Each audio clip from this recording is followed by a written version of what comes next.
May mga gabi na tila walang katapusan, kung saan nakatitig ka sa kisame, iniisip kung paano mo haharapin ang bukas. Ang puso mo puno ng takot, parang may bigat na hindi mo na kayang buhatin. Sinubukan mong solusyonan ang lahat, nagdasal, kumilos, umasa, ngunit tila walang nagbabago. Ang mga panalangin mo paulit-ulit na bumabalik na parang tugon ng katahimikan. At doon, sa pagitan ng pagod at pagdududa, may tinig na marahang bumubulong, magtiwala ka sa Diyos. Pero paano ka magtitiwala kung lahat ng nakikita mo ay pagkabigo? Paano mo hahawakan ang pananampalataya kung tila bawat pangako ay napako? Ang katotohanan, anak, ay ito.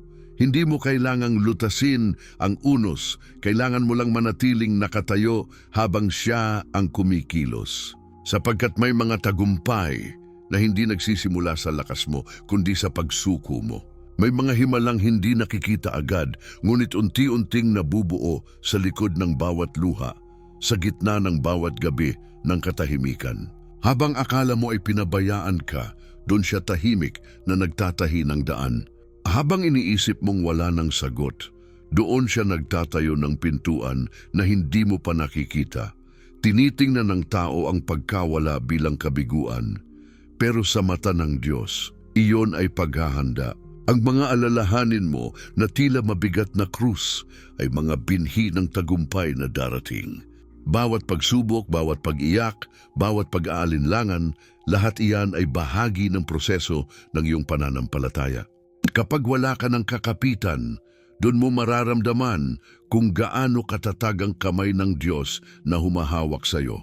At ngayon, habang nakikinig ka rito, baka ito mismo ang sagot sa panalangin mong matagal mong hinihintay. Sapagkat minsan, hindi niya inaalis ang bagyo, tinuturuan kanyang magtiwala kahit nasa gitna nito. Kapag pinili mong magtiwala, kahit walang kasiguruhan, iyon ang simula ng tunay na himala. Dahil sa mga kamay ng Diyos, ang iyong mga alalahanin ay hindi katapusan. Sila ang mismong simula ng tagumpay na matagal mo nang ipinagdarasal. Ang salitang magtiwala sa Diyos ay hindi lamang payo. Ito ay isang utos na nagmumula mismo sa puso ng kanyang mga pangako. Sa banal na kasulatan, paulit-ulit na ipinapaalala ng Diyos sa kanyang bayan, ipagkatiwala mo sa Panginoon ang iyong mga gawa at ang iyong mga plano ay magtatagumpay. Kawikaan 16:3. Ang mga salitang ito ay hindi isinulat sa panahon ng kasaganaan, kundi sa panahon ng kaguluhan, kung kailan ang Israel ay nakikipaglaban sa kawalang katiyakan, gutom at pagkatakot. Ang konteksto ng pangakong ito ay hindi madali. Ito ay ipinahayag upang paalalahanan silang ang tagumpay ay hindi nakasalalay sa lakas ng tao, kundi sa katapatan ng Diyos. Noong panahon ni Haring Solomon, ang bayan ay nagtatayo, nakikipagkalakalan at lumalago. Ngunit sa gitna ng tagumpay ay dumarating din ang tukso ng pagkalimot sa Diyos. Ang mga salitang ipagkatiwala mo ay paalala na kahit anong plano, kahit gaano kagaling o katalino, ay walang kabuluhan kung hindi nakaangkla sa kalooban ng Panginoon. Ang ugat ng pangako ay pananampalataya, isang paniniwalang kahit hindi mo makita ang direksyon, alam mong may patutunguhan dahil siya ang may hawak ng manibela. Ngunit hindi lamang ito kwento ng Israel, ito ay kwento ng bawat taong humaharap sa kawalan ng katiyakan. Kapag sinasabi ng Diyos na magtiwala, hindi ibig sabihin na umupo ka lang at maghintay. Ibig sabihin magpatuloy ka sa paggawa, ngunit huwag mong kalimutan na ang resulta ay hindi nasa kamay mo. Sa panahon ngayon, kung kailan ang tao ay abala sa pagkamit ng tagumpay sa sarili niyang paraan, nananatiling totoo ang pangako. Ang nagtitiwala sa Panginoon ay hindi mapapahiya. Ang pagtitiwala ay hindi bulag na paniniwala. Ito ay sadyang desisyon na manampalataya kahit wala kang hawak na garantiya. Gaya ni Abraham na pinangakuan ng anak kahit matanda na siya. Gaya ni Moises na tumindig sa dagat bago ito nahati. Gaya ni Maria na naniwala sa mensahe ng anghel kahit walang lohika. Sa bawat isa sa kanila, ang tagumpay ay hindi dumating agad, ngunit dumating sa tamang oras. Dahil ang Diyos ay hindi kailanman nahuhuli, siya ay palaging dumarating sa sandaling pinakaakala mong huli na ang lahat. Kung babasahin mo ang buong kasulatan, makikita mong ang tema ng pagtitiwala ay paulit-ulit. Sa mga awit, sinabi ni David, ang Panginoon ay aking pastol, hindi ako magkukulang. Sa Jeremias, narinig natin, mapalad ang taong tumitiwala sa Panginoon at ang kanyang pag-asa ay ang Diyos. Ang mga salitang ito ay hindi teorya, kundi karanasang dumaan sa apoy. Si David ay tumakas, si Jeremias ay tinuligsa, si Job ay nawasak ang lahat, ngunit ang iisang konklusyon nila, ang Diyos ay tapat. Sa mga panahong tila hindi mo na alam kung saan hahawak, ito ang katotohanan. Ang pagtitiwala ay hindi palaging madali, ngunit ito ang tanging daan patungo sa kapayapaan. Sapagkat ang pangako ng Diyos ay hindi nakabatay sa kondisyon ng mundo, ito ay nakasalig sa kanyang likas na hindi nagbabago. Kapag sinabi niyang, hindi kita iiwan ni pababayaan, yun ay kasunduan ng walang hanggang pag-ibig. Kaya't kapag ang puso mo ay nanginginig sa takot, tandaan mo, sa bawat panahon ng kawalan, may Diyos na gumagawa ng daan. Ngayon, isipin mo ang iyong mga alalahanin, ang mga problemang bumabagabag sa iyo gabi-gabi. Ano kung hindi mo kayang solusyonan lahat? Hindi mo kailangang kayanin mag-isa. Kapag inialay mo ang iyong plano sa Diyos, kahit pa mukhang imposible, makikita mong unti-unting nagiging malinaw ang lahat. Maaaring hindi agad dumating ang tugon, ngunit darating ito sa paraang hindi mo inaasahan. At sa oras na iyon, maiintindihan mo na ang bawat pagkabigo, bawat luha, ay bahagi ng mas malalim na layunin, ang ituro sa iyo kung paano magtiwala ng buo. At sa pagtatapos ng lahat ng ito, isang katotohanan ang mananatili, ang mga nagtitiwala sa Diyos ay hindi kailanman natatalo. Sapagkat sa mata ng langit, ang pagtitiwala ay tagumpay at ang pananampalataya ay daan patungo sa biyayang hindi kayang ilarawan ng salita. At kapag natutunan mong ipagkatiwala sa Kanya ang lahat, masdan mo ang iyong mga alalahanin ay magiging tagumpay. Sa panahon ngayon, ang salitang magtiwala ay tila madalas banggitin ngunit bihirang isabuhay. Sa gitna ng mga balitang puno ng kaguluhan, krisis at takot, paano nga ba magtitiwala ang isang puso na sugatan na? Araw-araw, nakikita mo ang pagtaas ng presyo. Naririnig mo ang mga ulat ng karahasan, nakikibaka ka sa kawalan ng katiyakan sa trabaho o sa kalusugan ng pamilya.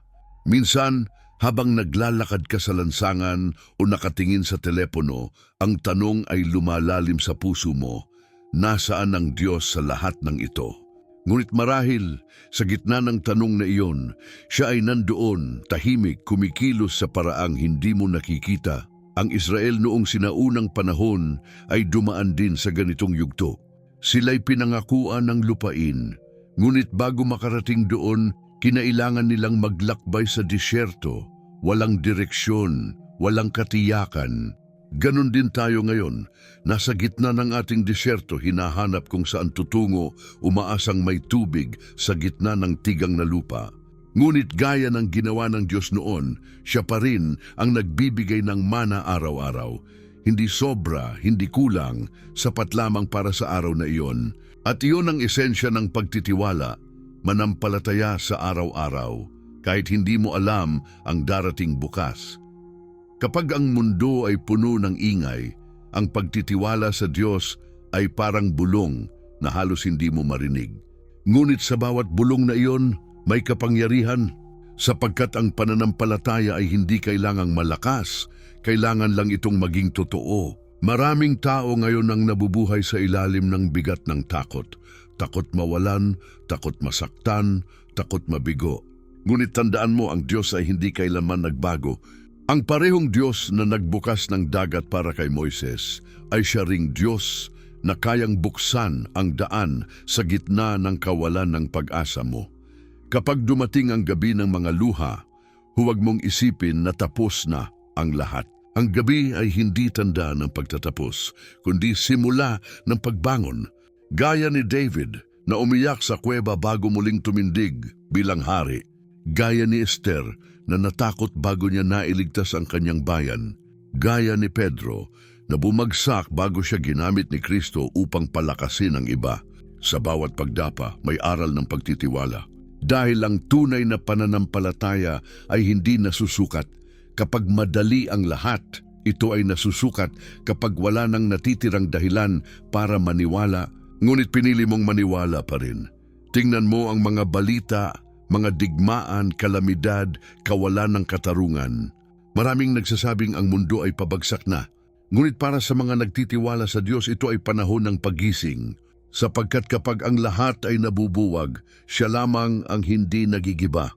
Kung sa mundo mo ay puro ingay, lumapit sa Kanya at makikita mong sa gitna ng kaguluhan ay may tinig na nagsasabing, "Huwag kang matakot, ako'y kasama mo." Yan ang kapangyarihan ng pangako ng Diyos. Hindi siya nagkukulang sa Kanyang mga anak kahit kailan. Isipin mo ang isang ina na walang trabaho, ngunit araw-araw ay nakakahanap ng paraan upang mapakain ang kanyang mga anak. O ang manggagawang nawalan ng hanap buhay, ngunit patuloy na umaasa. O ang matandang nananalangin gabi-gabi para sa kapayapaan. Lahat sila ay mga larawan ng buhay na tinutulungan ng Diyos.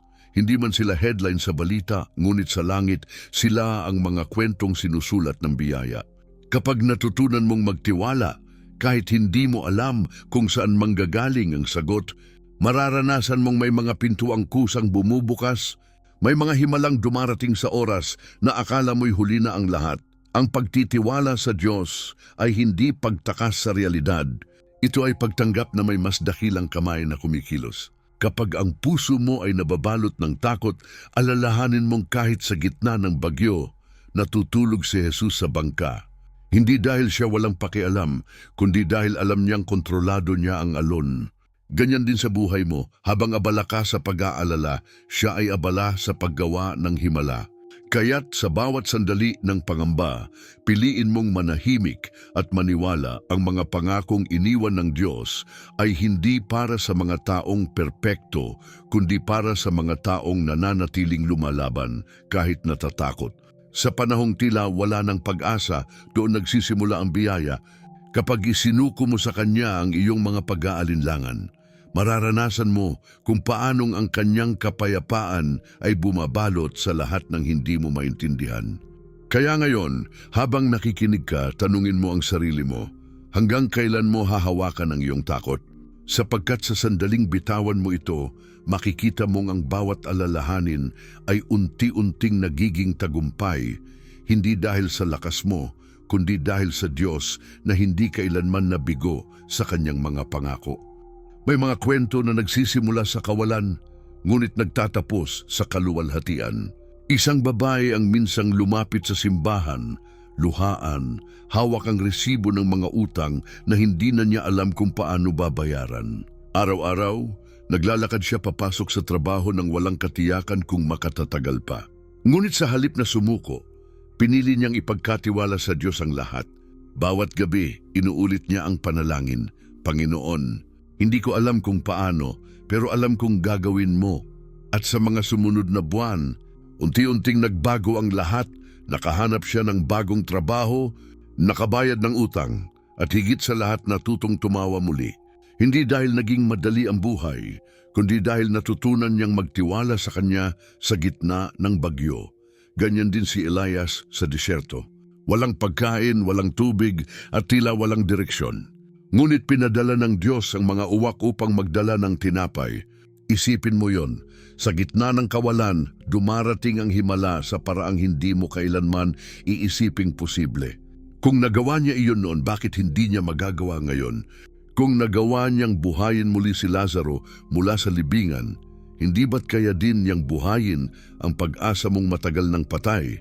Ang parehong Diyos na gumabay sa kanila ay siya ring Diyos na kumikilos sa iyong mga lihim na panalangin. Isang ina sa ospital ang umiyak habang pinapanood ang kanyang anak na nakaratay sa kama. Mahina, walang pag-asa ayon sa doktor. Araw-araw binubuksan niya ang Biblia, hinahanap ang kahit isang pangakong makakapitan. Natagpuan niya ang talata sa Awit 36. Sa gabi ay maaaring tumagal ang pag-iyak, ngunit sa umaga ay darating ang kagalakan. Araw-araw niyang binibigkas iyon sa tabi ng kama. At isang araw, nang walang paliwanag ang mga doktor, nagsimulang gumaling ang bata. Hindi iyon tsamba, iyon ay pangako. Sapagkat kapag ang tao ay kumapit sa salita ng Diyos, ang imposible ay nagiging patotoo. May isang lalaki namang nawala ng lahat, trabaho, tahanan at direksyon. Lumakad siya sa kalsada, dala ang lahat ng bigat ng kabiguan. Sa gitna ng paglalakad, nakarinig siya ng tugtog mula sa isang maliit na kapilya. Pumasok siya at habang nakaluhod, narinig niya sa puso ang mga salitang, "Hindi pa ito ang katapusan." Lumabas siyang may bagong pag-asa at sa mga sumunod na buwan, muling bumangon. Nakahanap ng bagong trabaho, nakapagpatayo ng tahanan, at higit sa lahat natagpuan ng Diyos na matagal na niyang nakalimutan. Hindi milagro ng tao, kundi biyaya ng pagtitiwala. Ang kasaysayan ay puno ng mga kwentong tulad nito. Si Jose itinapon sa balon, ibinenta, ibinilanggo, ngunit sa dulo, ginamit ng Diyos upang iligtas ang marami. Si Daniel itinapon sa lungga ng leon, ngunit walang gas-gas na lumabas. Si Ruth balo at walang pag-asa, ngunit naging bahagi ng lahi ng tagapagligtas. Lahat sila ay may isang bagay na pareho. Hindi nila hinintay na makita ang resulta bago maniwala. Naniwala sila at saka dumating ang resulta.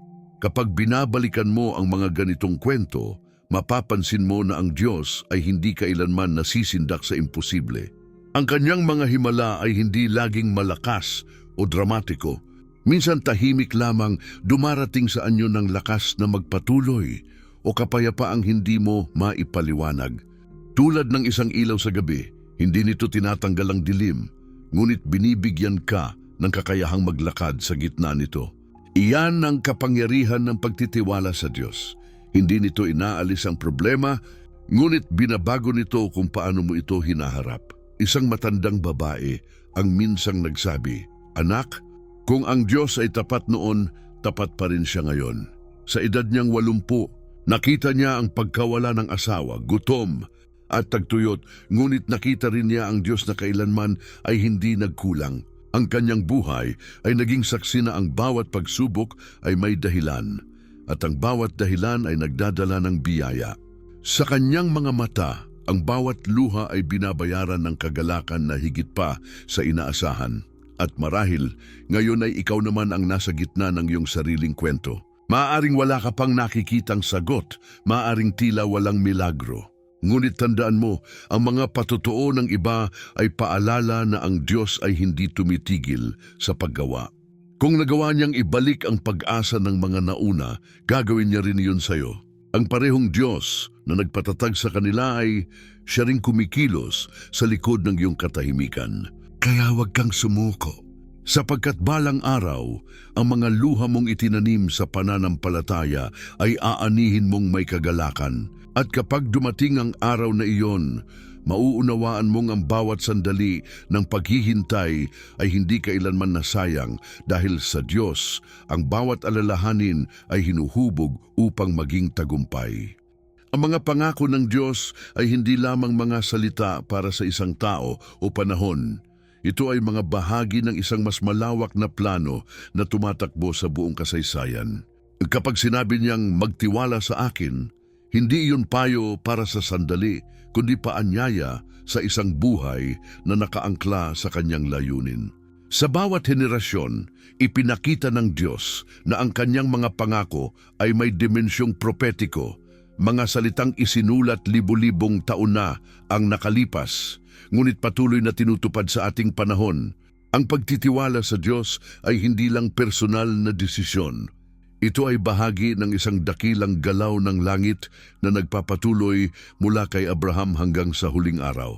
Nang ipangako ng Diyos kay Abraham na pagpapalain niya ang kanyang lahi, hindi lang ito tungkol sa iisang pamilya, ito ay patikim ng plano ng kaligtasan para sa buong mundo. Nang sinabi niya kay Moises na ililigtas ang Israel mula sa pagkaalipin, iyon ay larawan ng paglaya ng sangkatauhan mula sa tanikala ng kasalanan.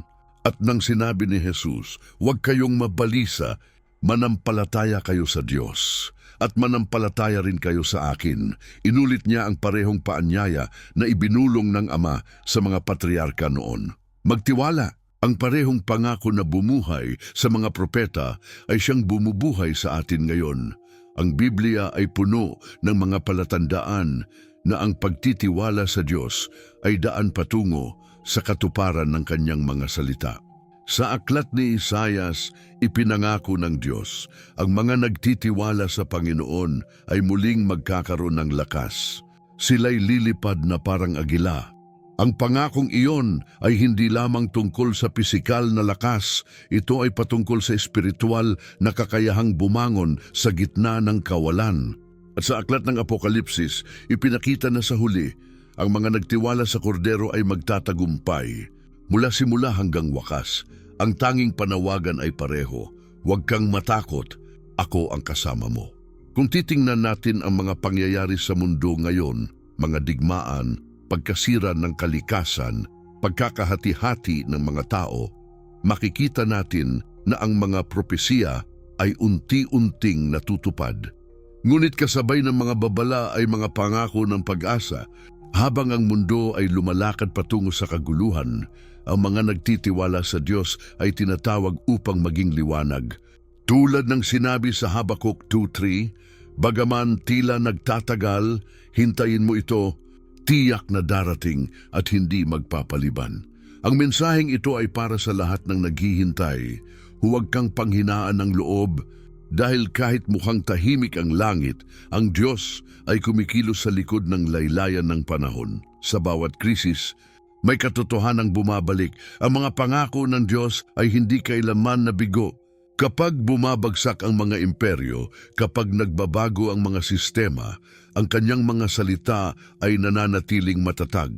Iyan ang dahilan kung bakit sa mga huling araw, ang pinakamalakas na sandata ng isang mananampalataya ay hindi pera o kapangyarihan, kundi pagtitiwala.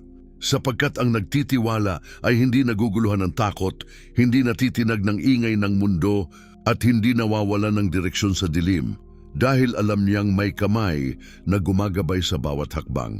At kung titingnan mong mabuti, makikita mo na ang bawat pangako ng Diyos ay may eko ng hinaharap.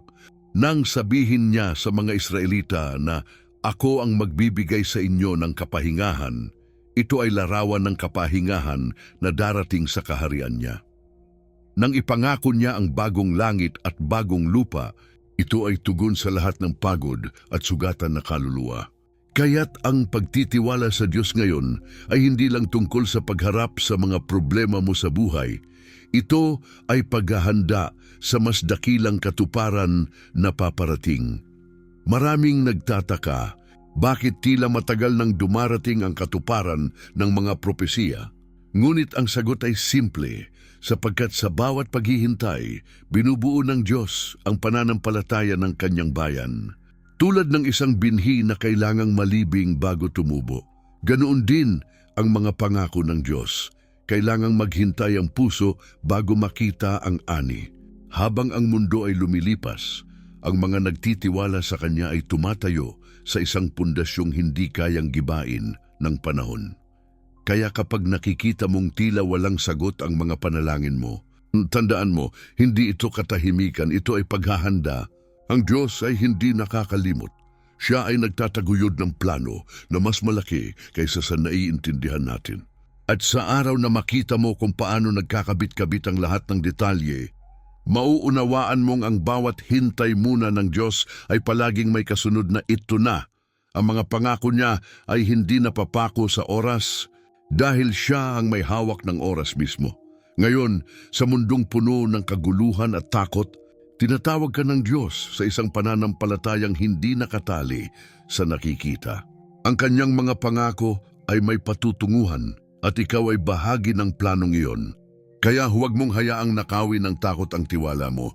Ang parehong Diyos na nangako kay Abraham ay siya pa ring Diyos na nangungusap sa iyo ngayon. At kapag pinili mong manampalataya sa gitna ng kawalan, nagiging bahagi ka ng isang propesyang matagal nang nagsimula, isang kwento ng tagumpay na ang dulo ay laging pareho. Ang Diyos ay tapat At ang nagtitiwala sa Kanya ay hindi kailanman mapapahiya. May mga sandali sa buhay na tila sinasagot ng langit ang bawat panalangin mo sa katahimikan. Umiiyak ka, ngunit walang tugon. Gumagawa ka ng tama, ngunit tila mas lumalala ang sitwasyon. At doon, sa pagitan ng pananampalataya at pagod, lumilitaw ang tanong na matagal mo nang gustong itanong. Panginoon, nasaan ka? Bakit parang hindi mo tinutupad ang iyong pangako? Ito ang yugto ng pagdududa na dumarating sa bawat mananampalataya at walang sino man ang ligtas dito. Kahit ang mga lingkod ng Diyos sa Biblia, sina Job, Jeremias at Habakuk ay dumaan sa parehong pakikipagbuno sa pananampalataya. Si Job, nakilala sa kanyang kabanalan, ay nawalan ng lahat. Anak, kayamanan, kalusugan, lahat ay nawala. Sa gitna ng kanyang pag-iyak, sumigaw siya, "Bakit ipinanganak pa ako?" Ngunit sa kabila ng lahat, nanatili siyang matapat at sa dulo ng kanyang kwento nakita niya ang Diyos sa paraang hindi pa niya kailanman nakita noon. Si Jeremias, tinawag upang magsalita sa isang bansang ayaw makinig. Minsang nagsabi, "Nilinlang mo ako, Panginoon." Ngunit kahit puno siya ng paghihirap, nagpatuloy siyang mangaral dahil may apoy sa kanyang puso na hindi niya mapatay. At si Habakuk, sa gitna ng kawalan ng katarungan ay sumigaw, "Hanggang kailan, Panginoon?" Ngunit sa huli, sinabi rin niya, "Kahit wala akong makita, magagalak pa rin ako sa Diyos ng aking kaligtasan." Ang mga ito ay hindi kwento ng pagkabigo, kundi ng katapatan, sapagkat ipinapakita nila na ang pagdududa ay hindi kabaligtaran ng pananampalataya. Ito ay bahagi ng paglalakbay ng pananampalataya. Hindi ikinakahiya ng Diyos ang iyong mga tanong. Sa katunayan, ginagamit niya ang mga ito upang patatagin ka. Kapag tinatanong mo siya bakit, hindi siya lumalayo, lalo siyang lumalapit. Ang mga luha mong tumatama sa lupa ay hindi nasasayang.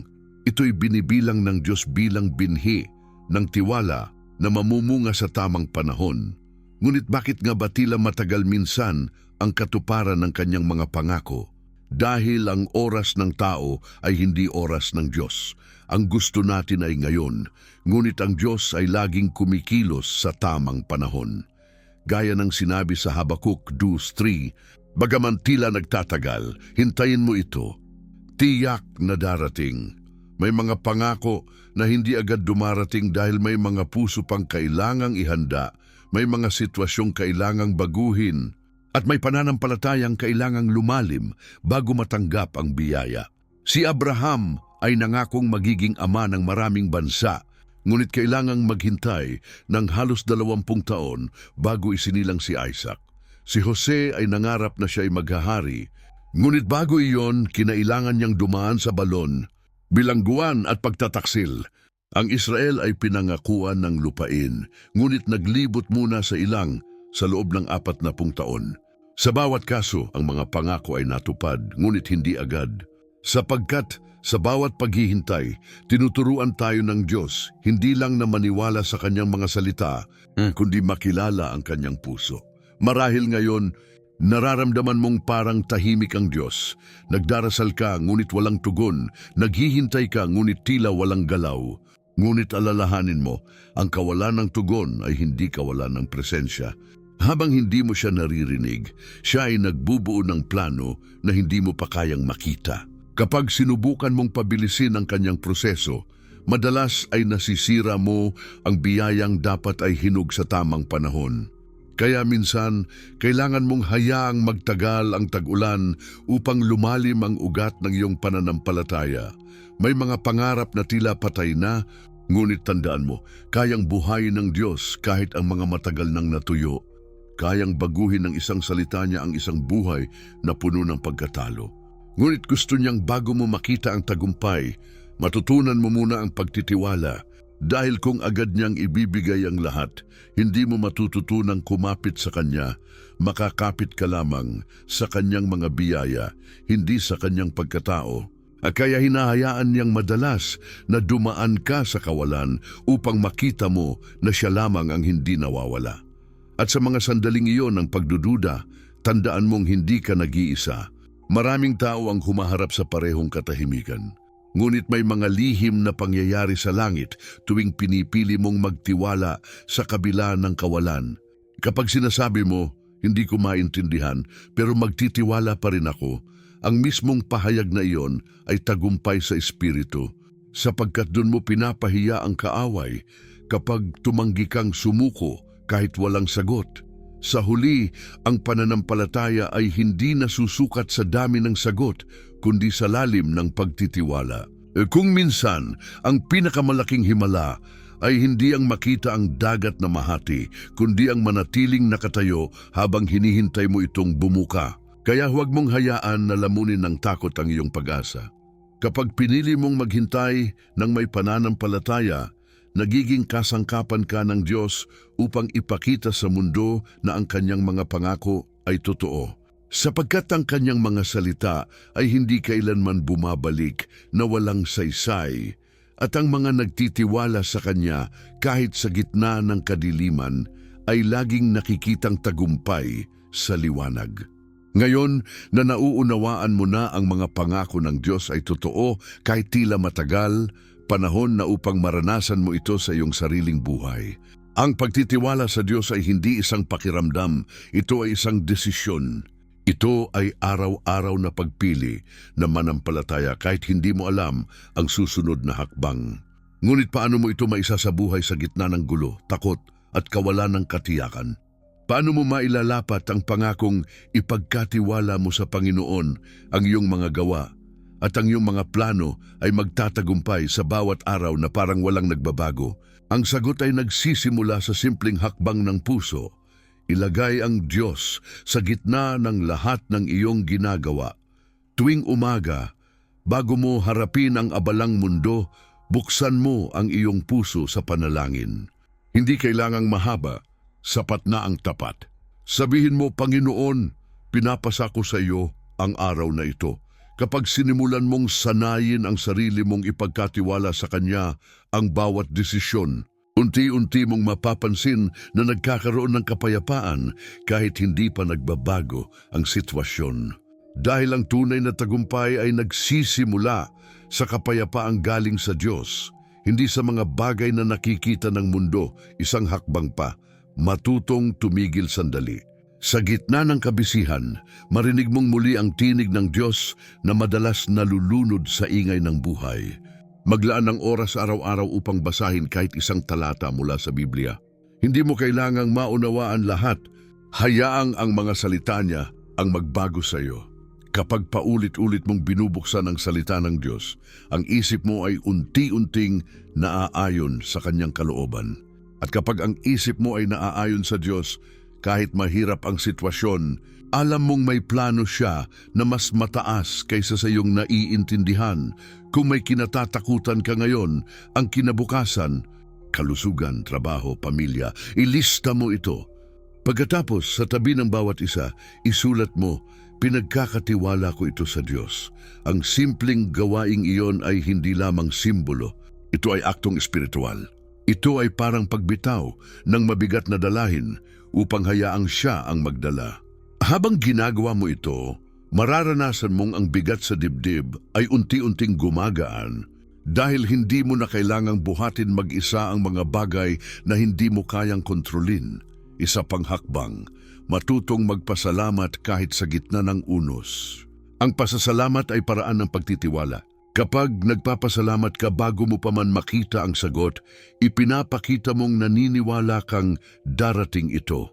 Gaya ng ginawa ni Jesus noong pinakain niya ang libo-libo, bago dumami ang tinapay, nagpasalamat muna siya. Sa bawat pasasalamat mo, tinuturuan mong magtiwala ang puso mo at pinapahintulutan mong kumilos ang Diyos sa paraang hindi mo inaasahan. Kapag dumating ang sandaling nakaramdam ka na naman ng takot o pag-aalinlangan, paalalahanan mo ang sarili mo, kung tapat ang Diyos noon, tapat pa rin siya ngayon. Ulitin mo ito sa isip mo hanggang sa maniwala ang puso mo. Ang pananampalataya ay tulad ng kalamnan, lumalakas kapag ginagamit. Kaya sa bawat pagsubok, gamitin mo ito. Kapag dumating ang pagkakataong mangamba, piliin mong manalangin. Kapag naisip mong sumuko, piliin mong magtiwala. Sa ganitong paraan, hindi mo lang pinaniniwalaan ang mga pangako ng Diyos, isinusulat mo ito sa iyong araw-araw na buhay.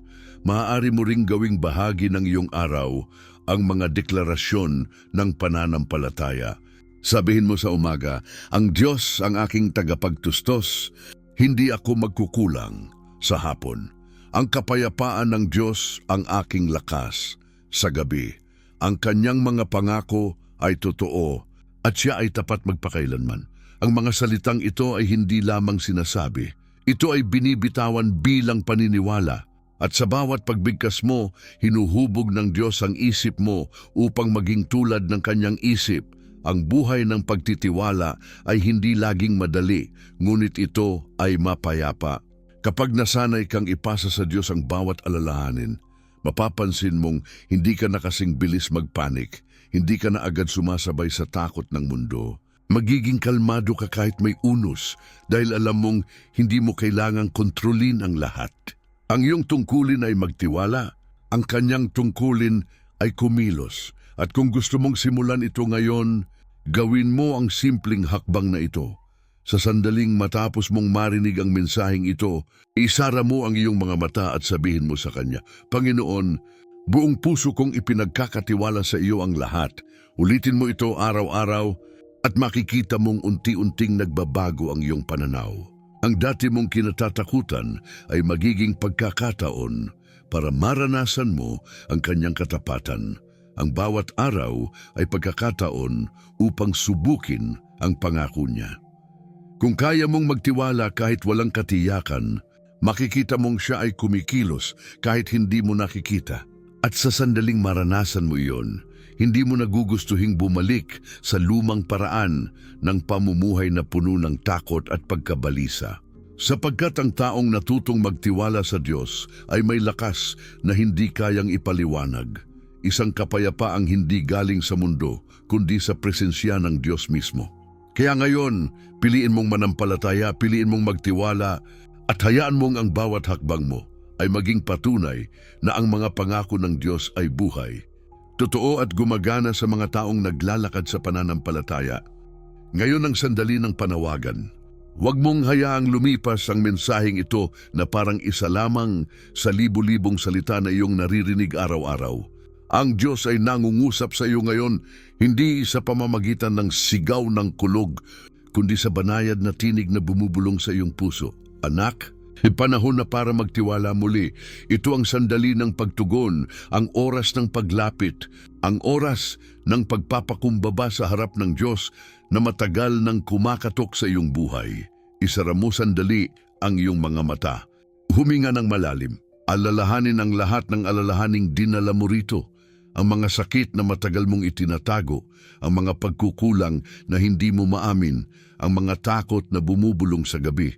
Ngayon, ilagay mo silang lahat sa kamay ng Diyos. Sa mismong sandaling ito, maririnig niya ang panalangin ng iyong puso kahit walang salitang lumalabas sa iyong bibig. Sapagkat ang Diyos ay hindi tumitingin sa ganda ng pananalita, kundi sa katapatan ng puso. Sabihin mo sa Kanya tahimik man o may luha, Panginoon, ipinagkakatiwala ko sa iyo ang lahat. Iyan lang. Walang komplikadong panalangin, walang formal na ritual, isang simpleng kilos ng pusong handang sumuko. Sapagkat ang Diyos ay hindi naghahanap ng perpektong tao, kundi ng pusong handang magtiwala. Kung kaya mong ibigay sa Kanya ngayon ang lahat ng nagdudulot ng bigat sa iyo, makikita mong siya ay kikilos sa paraang higit sa iyong inaasahan, at habang sinasabi mo ito, isipin mong hindi ka nag-iisa. Libu-libong tao sa iba't ibang dako ng mundo ang nakikinig din ngayon, nakikipag-isa sa parehong panalangin. Lahat sila tulad mo ay may kanya-kanyang laban. Ngunit sa isang sandaling ito, nagkakaisa kayong lahat sa isang pananampalataya na ang Diyos ay tapat. Ang mga luha mong bumabagsak ay nagiging patak ng pananampalataya na umaakyat sa trono ng langit. At habang pinapakinggan niya ang iyong tinig, isinusulat niya sa kanyang aklat ang bagong kabanata ng iyong buhay, isang kabanatang nagsisimula sa tiwala. Ngayon, iabot mo sa Diyos ang mga bagay na hindi mo kayang hawakan. Kung may taong kailangan mong patawarin, banggitin mo sa iyong puso. Kung may pangarap kang tila namatay, isuko mo ito sa Kanya. Kung may sugat kang matagal nang hindi naghihilom, ilapit mo sa Kanya. Sapagkat kapag inilapag mo sa paanan niya ang iyong mga alalahanin, hindi mo lang siya binibigyan ng problema, binibigyan mo siya ng pahintulot na gumawa ng himala. Walang panalangin na walang saysay kapag ito'y nagmumula sa pusong tapat. Kaya ngayon, habang tahimik kang nakikinig, marahil ay mararamdaman mo ang isang kapayapaang dahan-dahang bumabalot sa iyo. Iyan ang presensya ng Diyos. Iyan ang kanyang tugon sa iyong pagtitiwala. Hindi mo pa man nakikita ang resulta, nagsisimula ng gumalaw ang langit. Dahil kapag pinili mong magtiwala, pinipili mong buksan ang pintuan ng kababalaghan. At sa sandaling ito gusto kong sabihin sa iyo, hindi aksidente na narinig mo ang mensaheng ito. Ito ay paalala mula sa Diyos na hindi Kanya nakalimutan. Lahat ng pinaglaban mo, lahat ng pagod mo, lahat ng luha mo, may kahulugan. Ngayon, habang ang mundo ay patuloy na umiikot, ikaw ay tinatawag niya upang huminto at muling manampalataya. Kung nararamdaman mong mahina ka, alalahanin mo, sa kahinaan doon lumalakas ang biyaya ng Diyos. Kung naguguluhan ka, tandaan mo, sa gitna ng kaguluhan, siya ang nagbibigay ng direksyon. At kung napagod ka na sa pakikipaglaban mag-isa, ito na ang sandali upang ipaubaya sa Kanya ang lahat. Sapagkat kapag isinuko mo ang kontrol, masusumpungan mo ang kapayapaang hindi mo kailanman naranasan noon. Kaya ngayon, habang nakaupo ka o nakahiga, ilapit mo ang puso mo sa Diyos. Sabihin mo sa iyong sarili, ngayon ang araw ng pagbabago. Ngayon, ako'y magtitiwala. Ipagkatiwala mo sa Kanya ang bawat hakbang at makikita mong siya ay gagabay sa iyo. Sapagkat sa bawat pusong tumutugon, may kilos ng langit na nagsisimula. Huwag mong hintayin ang bukas sapagkat ang araw ng pagtitiwala ay ngayon. At bilang tanda ng iyong pananampalataya, isulat mo sa iyong isip at sa iyong komento ang salitang ito, tiwala. Yan ay hindi lamang salita, yan ay deklarasyon. Kapag isinulat mo ito, ipinapahayag mong ikaw ay bahagi ng isang hukbo ng mga naniniwala na kahit anong mangyari, ang Diyos ay tapat. Maraming puso ang lalakas dahil sa iyong patotoo.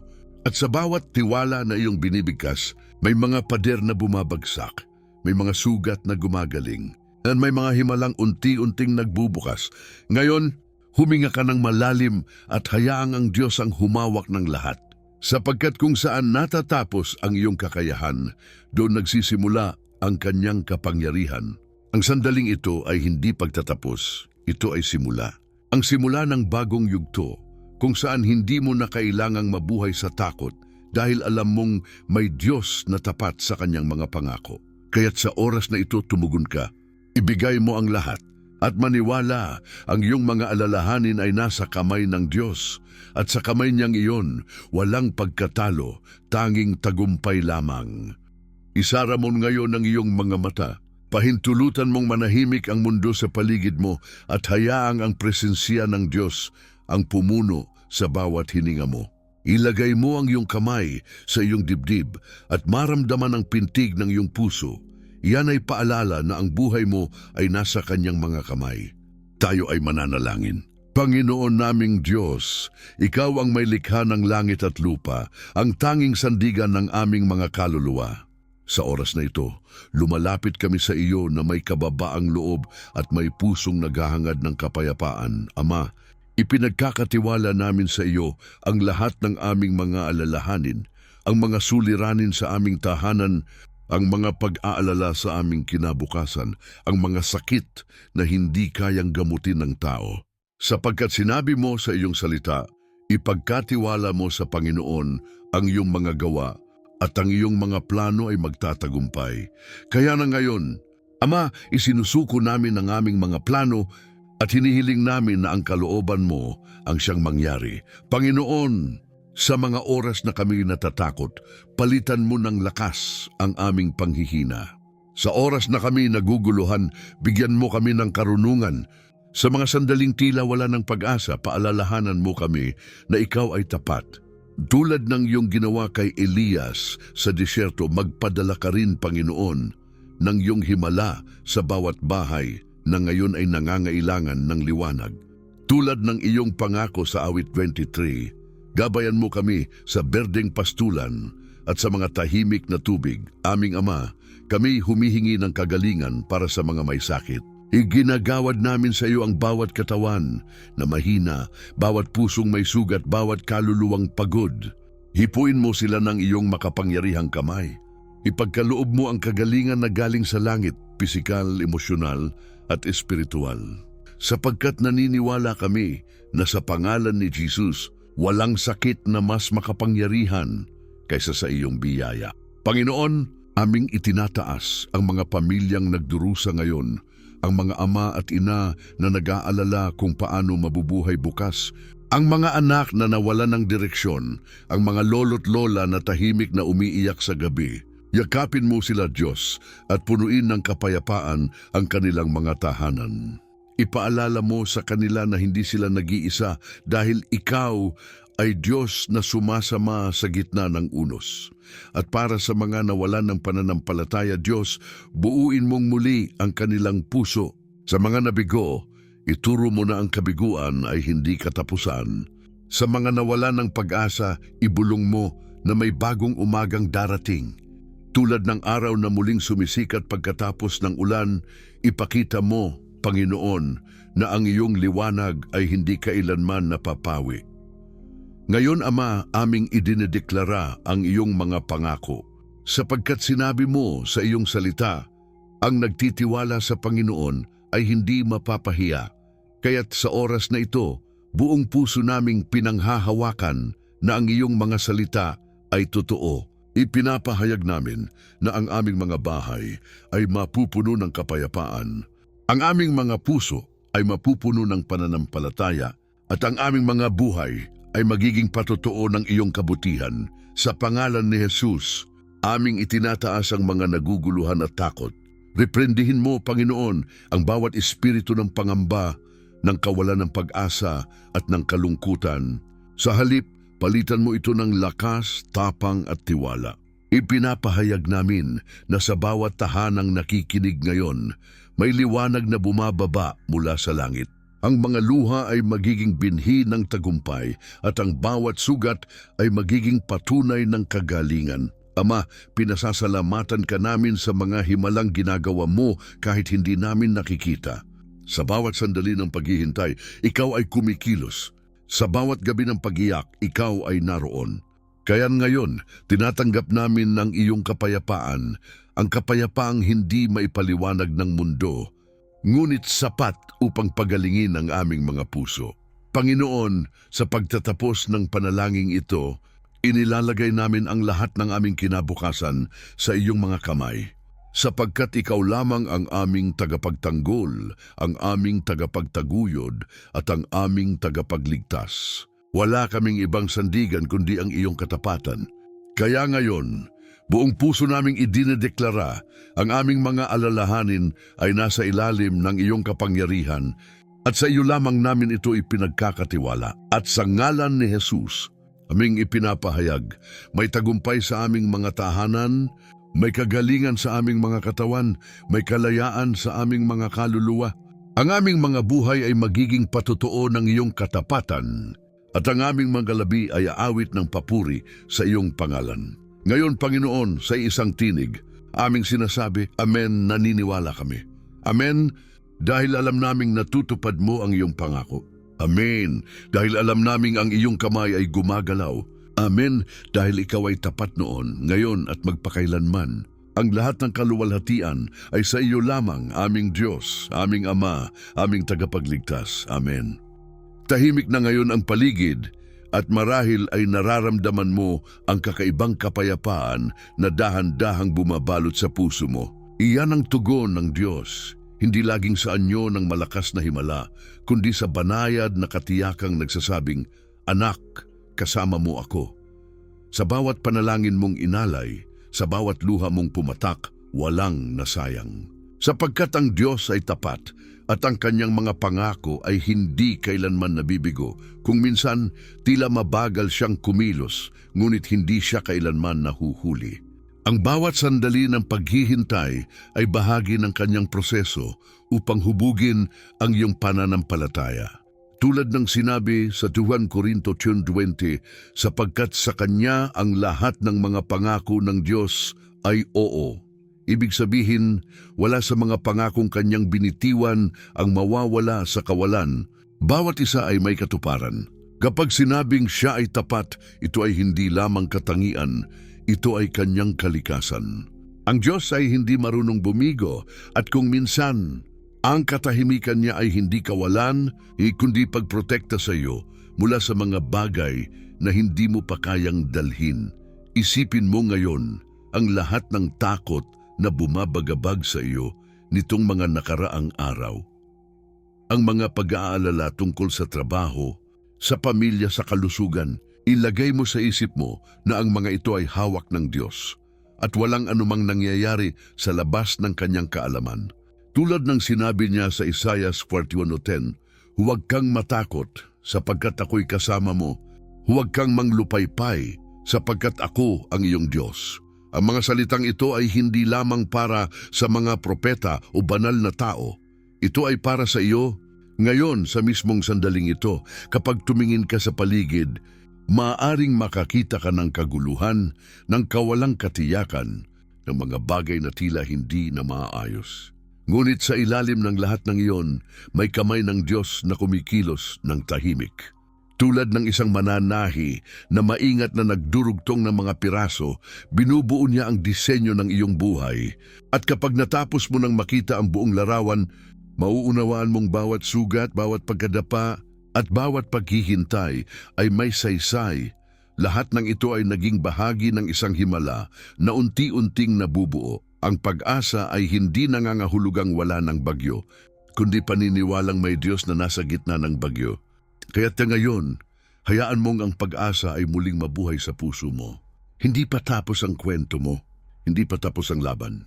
Ang Diyos na nagsimula ng mabuting gawain sa iyo ay siya ring tatapos nito sa tagumpay. Tandaan mo ang Jeremias 29:11, sapagkat batid ko ang mga plano ko para sa inyo, mga planong pawang ikabubuti ninyo at hindi ikasasama upang bigyan kayo ng pag-asa at magandang kinabukasan. Ang pangakong iyan ay hindi lipas. Ito ay buhay at aktibong kumikilos hanggang ngayon. Kaya't kahit hindi mo alam kung paano aayusin ng Diyos ang lahat, maniwala kang ginagawa niya ito. Kapag may nawala, may darating na mas mabuti. Kapag may pintuang nagsara, may ibang bubukas na mas maganda. At kapag tila pinatatahimik kanya, marahil ay tinuturuan kanyang makinig. Sapagkat sa katahimikan ng pananampalataya, naririnig mo ang tinig niya na bumubulong. Huwag kang mag-alala, anak, nasa akin ang huling salita. Kaya ngayon, huminga ka ng malalim. Damhin mo ang kapayapaan ng Diyos na pumupuno sa silid kung nasaan ka. Walang kailangan baguhin, walang kailangan pilitin. Sapagkat ang Diyos ay gumagawa kahit hindi mo nakikita.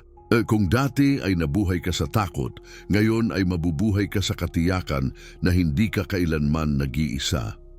Tandaan mo, ang pag-asa ay hindi pantasya, ito ay pundasyon ng pananampalataya. Kapag may Diyos kang pinaniniwalaan, laging may bukas na mas maliwanag kaysa kahapon.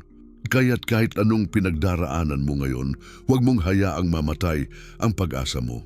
Sa bawat umagang dumarating, may bagong pagkakataon upang maranasan ang kabutihan niya. Sa bawat hininga mo, may bagong dahilan upang magpasalamat. At habang isinasara natin ang panahong ito ng pananalangin, tandaan mo ito, ang Diyos ay hindi kailanman napapagod magmahal. Siya ay hindi nagkukulang, hindi nagkakamali, at hindi nakakalimot. Kung ang mga bituin ay nananatiling nasa kanilang lugar dahil sa kanyang salita, gaano pa kaya ikaw na kanyang anak?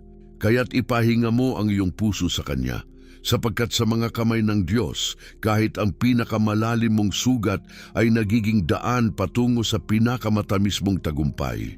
At sa bawat umagang gigising ka, sabihin mo sa iyong sarili, may Diyos na tapat. Kung sa kanyang mga pangako, ako ay ligtas. Ngayon, habang humihina ang tunog ng panalangin at bumabalik ang katahimikan, hayaang manatili sa puso mo ang diwang dala ng mensaheng ito. Ang Diyos ay tapat at ang kanyang mga pangako ay totoo. Sa buong paglalakbay na ito, nakita mo na ang pagtitiwala ay hindi kahinaan. Ito ang pinakamatibay na sandata ng isang mananampalataya. Natutunan mong ang bawat luha ay may layunin at ang bawat paghihintay ay may dahilan. At higit sa lahat, nauunawaan mong kapag ipinagkatiwala mo sa Diyos ang lahat, hindi mo kailangang matakot sa bukas sapagkat Siya ang may hawak nito. Ngayon ay paalalahanan mong muli ang iyong kaluluwa. Ang Panginoon ay mabuti sa mga nagtitiwala sa Kanya. Ang pangakong ito ay hindi nagbabago. Gaano man kalaki ang unos o kalalim ang gabi.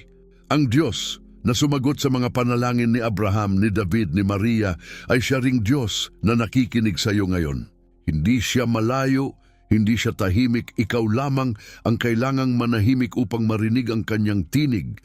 Kaya bago matapos ang mensaheng ito, hayaan mong ipunin mo sa iyong puso ang lahat ng ipinangako Niya. Hindi kita iiwan ni pababayaan. Ako ang iyong pastol, hindi ka magkukulang. Ang mga nagtitiwala sa akin ay hindi mapapahiya. Ang mga salitang ito ay hindi simpleng tula o aral. Ito ay buhay.